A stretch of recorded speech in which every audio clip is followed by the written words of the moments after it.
Hi hello dear super കൺമണി സീരിയലിൻ്റെ പുതിയ റിവ്യൂയിലേക്ക് എല്ലാ കൂട്ടുകാർക്കും സ്വാഗതം. അങ്ങനെ കൺമണി കൃഷ്ണനോട് പറയാണ്, ഇനി എനിക്കും സാറിനും തമ്മിൽ ഒരു ബന്ധവും ഇല്ല. ഇനി എനിക്ക് സാറിനെ കാണണ്ട. സാറിനോട് സംസാരിക്കുന്നത് പോലും എനിക്കിപ്പോൾ വെറുപ്പാണ്. കാരണം ഞാൻ അത്രത്തോളം സാറിനെ സ്നേഹിച്ചിരുന്നു. പക്ഷേ ഒറ്റ നിമിഷം കൊണ്ട് സാറ് എന്നെ ഒന്നുമല്ലാത്ത അവസ്ഥയിലേക്ക് എത്തിച്ചു എന്നൊക്കെ പറഞ്ഞ് ഒരുപാട് ശകാരിക്കുന്നുണ്ട് കൃഷിനെ. കൃഷാണെന്നുണ്ടെങ്കിൽ ഒരുപാട് കാര്യങ്ങൾ പറഞ്ഞ് കൺമണിയെ ആ ഒരു തെറ്റിദ്ധാരണ മാറ്റാനായിട്ടൊക്കെ ശ്രമിച്ചിട്ടുണ്ട്. പക്ഷേ കൺമണിക്ക് അതൊന്നും ഉൾക്കൊള്ളാനോ പറ്റുന്നില്ല. അവൾ അതൊന്നും അംഗീകരിച്ച് കൊടുക്കുന്നുമില്ല.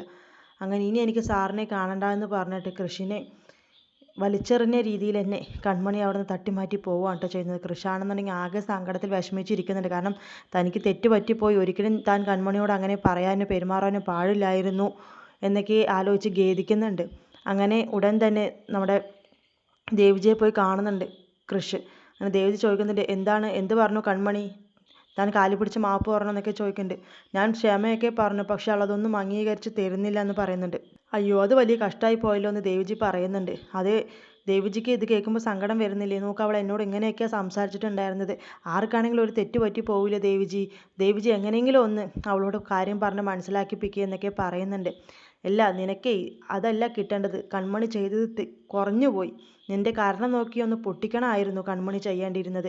അതാണ് വേണ്ടിയിരുന്നത്. കൺമണി അത് ചെയ്തില്ല. എനിക്ക് അതിലാണ് സങ്കടം എന്ന് ദേവിജി പറഞ്ഞിട്ടുണ്ട്. ദേവിജി എന്താ ഇങ്ങനെയൊക്കെ പറയുന്നത്? ദേവിജി അവൾക്കൊപ്പമാണോ?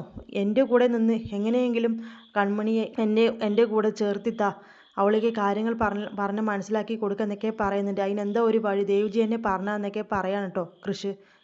പിന്നീട് നമ്മുടെ കൺമണി നമ്മുടെ കൃഷ്ണനോട് തെറ്റിയത് കൊണ്ട് തന്നെ ദേഷ്യപ്പെട്ടാണ് വീട്ടിലേക്ക് കയറി വരുന്നത്. ആ സമയത്ത് തന്നെയാണ് ധനലക്ഷ്മി കുത്തി നോവിക്കാനായിട്ട് വരുന്നത്. എടി, നീ എവിടെയാടി പോയി അഴിഞ്ഞാടിയിട്ട് വരുന്നത് എന്നൊക്കെ പറഞ്ഞ് വഴക്കിടുന്നുണ്ട്.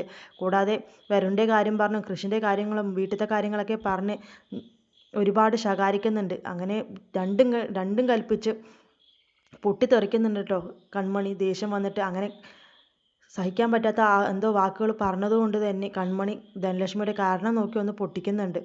അങ്ങനെ കൺമണി ദേഷ്യം വന്ന് അത് കൊടുക്കുന്നത് കൊണ്ട് തന്നെ ധനലക്ഷ്മി അങ്ങോട്ടേക്ക് തെന്നി മാറി വീഴുകയാണ് കേട്ടോ.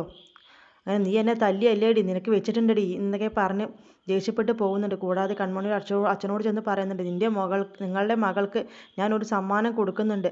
ഈ ധനലക്ഷ്മി ആരാണെന്ന് നിങ്ങളുടെ പുന്നാര മോൾക്ക് ഞാൻ കാണിച്ചു കൊടുക്കുക എന്നൊക്കെ പറഞ്ഞ് വെല്ലുവിളിക്കുകയാണ് കേട്ടോ കൺമണിയുടെ അച്ഛനെ. പിറ്റേന്ന് നമ്മുടെ കൺമണിയെ കാണാനായിട്ട് ആരോ പുറത്ത് വരുന്നതായിട്ടാണ് കേട്ടോ ഇന്നത്തെ പ്രൊമോയിൽ കാണിക്കുന്നത്.